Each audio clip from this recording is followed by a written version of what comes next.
Hello viewers, polytechnic ভর্তির আরো একটি নতুন গুরুত্বপূর্ণ ভিডিওতে আপনাদের সকলকে জানাই স্বাগতম। তো ভিউয়ার্স, পলিটেকনিক ভর্তির যে প্রথম ডেট ছিল সেটা কিন্তু ইতিমধ্যে পরিবর্তন হয়েছে, আপনারা জানেন। তো যাই হোক, এই পলিটেকনিক ভর্তি আপনারা ইতিমধ্যে যারা ভর্তি হয়ে গেছেন তাদের কিন্তু অটোমেটিক্যালি মাইগ্রেশন এটা অন থাকে। তো আপনারা যারা সাবজেক্ট চয়েস পেয়ে গেছেন, যারা ভর্তি হয়ে গেছেন বা মাইগ্রেশনের মাধ্যমে রেজাল্ট পরিবর্তন হয়েছে, হওয়ার পর আপনারা ভর্তি হয়েছেন, কিন্তু ভর্তি হওয়ার আগে আপনারা আপনাদের যে ভর্তির যে মাইগ্রেশন সেটা যারা অফ করেননি তাদের জন্য এই ভিডিওটি খুবই গুরুত্বপূর্ণ হতে যাচ্ছে। আর যদি আপনারা অফ করতে চান তাহলে কিভাবে অফ করবেন সেই পদ্ধতি এই ভিডিওতে জানিয়ে দেবো। তো শুরুতে আপনাদেরকে জানাই যে আপনাদের যে ভর্তি কার্যক্রম সেটা কিন্তু বৃদ্ধি করা হয়েছে। আপনাদের ভর্তি কার্যক্রম, যে ডিপ্লোমা পর্যায়ে যে ভর্তি কার্যক্রম, এটা আগামী 2/9/2024 তারিখ পর্যন্ত বৃদ্ধি করা হয়েছে। অর্থাৎ 2 সেপ্টেম্বর পর্যন্ত আপনাদের ভর্তির সময়সীমা বাড়ানো হয়েছে। তো এখন যে বন্যা কবলিত যে সময় চলছে, এই সময়ের কারণে হয়তো আবার বাড়াতেও পারে, নাও বাড়াতে পারে। তো যদি বাড়িয়ে থাকে সেটাও আমরা নতুন ভিডিওর মাধ্যমে আপনাদেরকে জানিয়ে দেবো। তো কথা হচ্ছে যে এই তারিখ পর্যন্ত আপনার বৃদ্ধি করা হয়েছে। তো এইবার কথা হচ্ছে, আপনারা যারা ভর্তি হয়েছেন কিন্তু মাইগ্রেশন এখনো অফ করেননি, তো তারা কি করবেন, তাদের কি করণীয় উচিত। তার আগে যে বিগত নোটিশ সেটা থেকে আপনাদেরকে একটি অংশ শোনাই। তো এখানে আপনারা দেখতে পাচ্ছেন যে প্রতিষ্ঠান কর্তৃক শিক্ষার্থী অনুপস্থিত তালিকা প্রেরণের পর শূন্য আসনে ভর্তির জন্য পুনরায় অপেক্ষমান তালিকা হতে ফলাফল প্রকাশ করা হবে এবং প্রতিষ্ঠানে ভর্তিকৃত শিক্ষার্থীদের মাইগ্রেশন হবে। তাই শিক্ষার্থীকে ভর্তিকৃত প্রতিষ্ঠানে অধ্যয়ন করতে চাইলে আবশ্যিকভাবে মাইগ্রেশন বন্ধ রাখতে হবে, অন্যথায় মাইগ্রেশন হলে বোর্ড কর্তৃক দায়ী থাকবে না।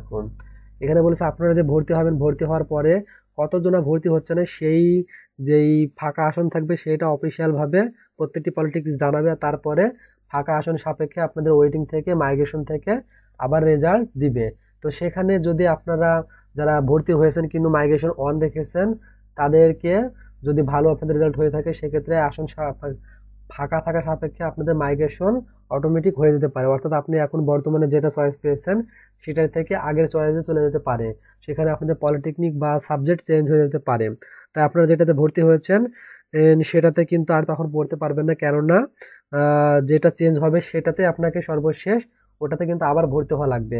তা আপনারা যেটাতে ভর্তি হয়েছেন সেটার থেকে আপনাদের আবার উইথড্র করে পরবর্তীতে আপনাদের যেটা মাইগ্রেশন অন হবে সেটাতে গিয়ে আপনাদের ভর্তি হতে হবে, ব্যাপক একটা ঝামেলা থাকবে। তাই যদি আপনারা ঝামেলা পোহাতে না চান আর যেটাতে আপনারা ভর্তি হয়েছেন সেটাতেই যদি ক্লাস করতে চান, তাহলে আপনাকে অবশ্যই মাইগ্রেশনটি অফ করতে হবে। মাইগ্রেশনটি কিভাবে অফ করবেন? মাইগ্রেশন অফ করতে প্রথমে আপনার যে মোবাইল বা কম্পিউটার থেকে আপনি নিজেই সার্চ করবেন বিটিইবি স্পেস অ্যাডমিশন, এইটা লিখে সার্চ করলে আপনারা পেয়ে যাবেন এই সাইটটি, দেখতে পাচ্ছেন বিটিইবি অ্যাডমিশন সিস্টেম। তো এইটাতে আপনারা ক্লিক করবেন, আর এটাতে ক্লিক করার সাথে সাথে আপনাদের এমন পেজে নিয়ে আসা হবে। তো এখানে আপনারা দেখতে পাচ্ছেন যে অ্যাপ্লাই নাও, আপনারা যেহেতু সরকারি তাই আপনারা এখানে দিবেন যে অ্যাপ্লাই নাও। তো এই প্রথম অ্যাপ্লাই নাও আপনারা ক্লিক করবেন। এখানে ক্লিক করার সাথে সাথে পরবর্তীতে আপনাদের এমন পেজে নিয়ে আসা হবে। এখানে আপনারা দেখতে পাচ্ছেন অ্যাপ্লিকেন্ট লগ ইন, এই যে অ্যাপ্লিকেন্ট লগ ইন, এইটাতে আপনারা ক্লিক করবেন।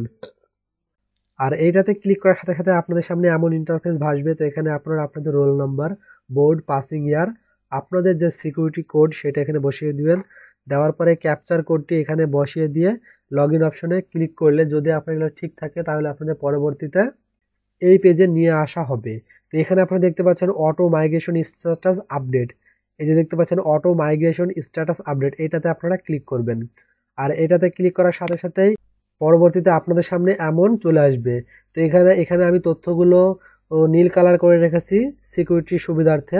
তো দেখতে পাচ্ছেন যে এখানে তথ্যগুলো রয়েছে। তো ঠিক লাস্ট অংশে এখানে অটো মাইগ্রেশন স্ট্যাটাস, এটা কিন্তু অটোমেটিকই খোলা থাকে, তাই এটা বন্ধ করতে হলে অবশ্যই আপনাদের এই তীর চিহ্নতে ক্লিক করতে হবে। তীর চিহ্নতে ক্লিক করলে পরবর্তীতে আপনাদের সামনে ইয়েস নো অপশন চলে আসবে।